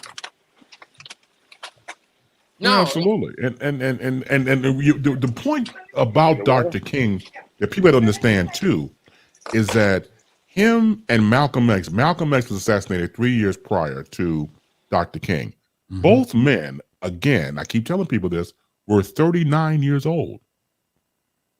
39, that is young. That's young. That's very young. For what Very they've young. accomplished in 39 years walking the earth. That is an accomplishment that will never be duplicated. Makes me And feel going- like a loser. Well, going back to Dr. King, for example, here's a man who originally was born Michael King that's and right. changed his name to Martin Martin. That's right. to align himself with Martin Luther, the Lutheran. So again, his vision was always about peace. And I talked to other people about this during the time when they were going through it. When you talk about Dr. King in his beginning speeches about trying to help Black people, but then he went beyond that and talked about, he talked about fair wages. He talked about the Vietnam War. And some Black people were like, wait, what happened to us? He was not trying to free just Black America. He was trying to free America, period. Period. Right. He was trying to help gays. Everybody. Bayard, what's his name? Bayard Rustin. He was gay. Right. He was trying to help all kind of people See, for civil rights. the danger was that this man he was convincing other people. He said, wait a minute, we're sitting at the table. He said, wait a minute, you poor and I'm poor. You say, wait a minute, come over here and sit on this side of the table. Right. And There you go. I'm gonna come over there and sit on that side of the table where you at. That's Let's right. look at one another. Yeah. Well, He's yeah, still poor. and I mean, I think of the fact that I mean, obviously we can't go back and change history, but it really is something to think about. What would have happened if the civil rights movement had never happened? Where we'd be, the Black people would be, where women would be at this point, where all different races would be. Gays would be. It really is I don't interesting want to to think think about that. And well, listen. So like that. Did you ever watch the Handmaid's Tale on? I think it's Yeah, Hulu. so or it whatever? comes on that series. Yeah, And I don't even watch that. I don't even watch it because it was so stupid. But it was obvious. The point of the series was, what if Germany had won the war? And it's like somebody needs to do a series based upon what if there were no civil rights movement, and where would the country and the world be at this point? Although I guess we can kind of look back into the 90s when apartheid still happened in South Africa, and maybe that will tell us a little something. I don't know. A week after the assassination of Martin Luther King, there was a movement in Greenwich Village that opened the door for the LGBTQ community. That's when their theories and that's when their movements started coming across. Everything that was made, everything that was gained in the civil rights movement, they used that to their advantage. Yeah. Without that, including other races outside of the European white American. Absolutely. Right. Without that, they wouldn't have no traction at all. And the women's movement benefited too. I mean, obviously, every movement benefited. Every movement. So, Buck, you asked the question, "What if?" And to answer that question, I would tell you go look at the movie Antebellum. That's your what if. Because you told me about that movie before, right? That movie I started to watch it. That was a hard movie to watch. And that's the reality that you're talking about. What if? What if there was no civil rights movement? What if there was no Dr. King? What if there was no Malcolm X? Was that the premise? I thought that movie was just a period piece where it was set back in the slavery time. You got to watch the movie, man. You got to watch the movie. Yeah, I didn't watch the whole thing. It was too hard to watch. Yeah, because the people that were the powers to be then would love to have that same scenario now. Yeah, but you're still talking about You're still talking about slavery. I'm not saying go back to slavery. But that was totally not your choice to go back or to go ahead from it. But that wasn't the whole point of the topic. Wasn't go back to slavery. No. You gonna change my topic? You said no. You gonna change my topic? Is that your right to change my topic? You gonna let me talk, or you gonna keep on talking over me? I'm talking over you. Go ahead. I'm sorry. Yeah. You're so stupid. Stop. Right, because you said, would things evolve naturally if there was no civil rights leaders like Martin Luther King? And the answer is no. Okay. You get it?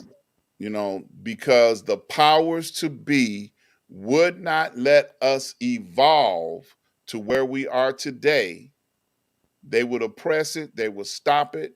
And if they can kick it back another 50, 60, 70 years, they would do it in a heartbeat. And that's your opinion and a valid one. I'm not saying it's not valid at all. That oppression, the idea of the oppression is all that pressure is going to bring forth a diamond. It's going to bring it. Maybe the name may not be Martin Luther King. The name might not have been Malcolm X, but it might have been somebody else, right? Yeah, exactly. So whatever the situation, those forces that was like that was gonna bring somebody up, because anytime someone is pushed down upon, you're gonna rise. Right. It's only a matter of time before like a Mandela. It's gonna be it's there. It was it was a thought. There has been nothing but messiahs throughout the history of mankind. Yeah. Exactly. And I'm not saying, listen, I never said, I know we got to wrap it up because we're coming on 2 hours, but I never said that I wish there was never a civil rights movement. I'm just saying it's an interesting thought to think that, you know, what if there were no civil rights movement? Would the black community be stronger? Because right now it's not a great situation. Listen, no, you said leaving. I'm sorry. Hold on, Professor. You said that if the smart people, smart blacks left, that would be leaving the dumb blacks or the poor blacks behind. I didn't say smart. I didn't say smart and dumb. But that's basically what you were saying. Okay. So, you know, that was written about. That was basically written about through. That was written about or pointed out by W.E.B. Du Bois. Talented 10th. He, you know, so just check into that. He stated that. But as long as there it was, is, and was oppression, you know. So what you said, Buck, because we are oppressed, and the only way we could have this equal thing that you were saying is that the elites wouldn't oppress us. But if they oppressed us, it was always gonna be, you know. Right. And there's never been a time that, you know, that since we've been here in this country where we have not been oppressed. Amen. Yeah, there it is right there. There it is. There it is right there. No, it's a good Bug, let me give you credit. It's a thought that does need to be put out there, because when you everybody doesn't understand evolution and what it really does. See, these people, you know, African Americans or coloreds or Negroes at this time and place were suppressed, man. They were suppressed. When somebody puts you in a box, ties it up, and you can't get out, and you're beating to get out, it's not a good place to be in. It's not that we shouldn't have black, you know, prominent black communities and remember our Howard universities and different things that we have in our lives and in our country. But my grandmother was afraid. That's not how you want to make decisions. You don't want to make decisions out of fear. Right. And that's what was happening. But this is my last point, just to reiterate, I was really speaking of the role models being gone. Yeah, but they're not gone. They're not in the neighborhood anymore. But that doesn't mean they're gone. They don't have to be in the neighborhood to be. They're not forgotten. They're not seen though. Okay, but what would stop them from being seen, especially today with social media? They stay away from the hood. Yeah, well, they're gonna do that anyway. Wait. You're gonna make them stay. You're gonna make them stay in the hood so they'll respect it. All I was saying was that they're not around for people to see, to be. What is a role model for? For people to see them and to encourage them. one of That's not what it is. That's not one what of the, role no, models no. are. I mean, I'm good with that. But one of these things Me too. about these role models and stuff like that, and the way you are seeing it, who's choosing the role model? Yeah. Who's choosing the role model in order for you to see it? See, because they give us a lot of leaders, but those leaders are not necessarily the ones that we need. I want to suggest to you all to find Dr. Julia Hare when she spoke at Tavis Smiley's, and God rest her soul, Tavis Smiley's State of the Black Union, where she said, when she talked about Black leaders and leading Blacks, there are some people who are presented or who are designated by the elites to lead us. But a leader in the true essence is one that's chosen by the people, not by the elite or the oppressor or the one that has you in bondage. Okay, Reggie, I'm gonna tell you, I want you to be the leader. That doesn't. The person grows up from the grassroots, from the people that surrounds them, not who is selected by the media and stuff like that. When you say you want to see, so I'm just saying, well, what do you think about somebody that the media has chosen? You understand? Because a lot of our leaders that the media has chosen hasn't been good for us. One of the beautiful things I loved about Dick Gregory was he told some things like it is. And so when people would ask him to come down and to arbitrate some of the things that he was going on with the leaders in the community, he would always tell them, man, don't you send me in there by myself. Because I'm liable to come out here and what y'all thinking y'all wanting, you're not gonna get. So you better go in here with me. So we got to have leaders that's gonna be true to the cause. There you go. And I'm sorry, I didn't mean to take up so much time. A lot of our leaders are true to the cause of their own profiteering. Yeah, That's true. I didn't mean to take up so much time. I mean, I just thought it was a good topic. It was intentional. with the holiday coming up. Yeah. With the holiday coming up, I thought that's good. That's good. That's good. We have to be able to talk amongst ourselves, and that's the whole freedom of speech. So good stuff. I don't worry about me this week. Let's close it out, and I'll talk about what I'm going to do next week. Okay, there you go. So that's all right. That's what I like about this panel. It's like, okay, I'll moderate too, and everybody moderates throws back to me. I like that rhythm. That's always cool beans. Again, for all of you out there, we do this every Thursday. Street News Now, 6 Guys and You, 9 p.m. Eastern, 8 p.m. Central, 6 p.m. on the West Coast. Make sure you go to our YouTube channel and type in SNN, Street News Now. Make sure you subscribe, like, and share. Also catch us on Facebook Live, Twitter, and Twitch. I nickname my brothers here the masters of intellectual chaos. For Dr. Ron Ford, for Professor Reggie Miles, for Mike Love, for Buck Wild and his friend Jack Daniels. Well, hey, they're buddies. What can I say, man? They got to include me to the show too. And kissing cousins. That's right. And for our fearless leader, Lee Michaels, I'm Chris Pace. Continue to be peaceful. Have a good one. Take care. Peace. Peace Be out. safe.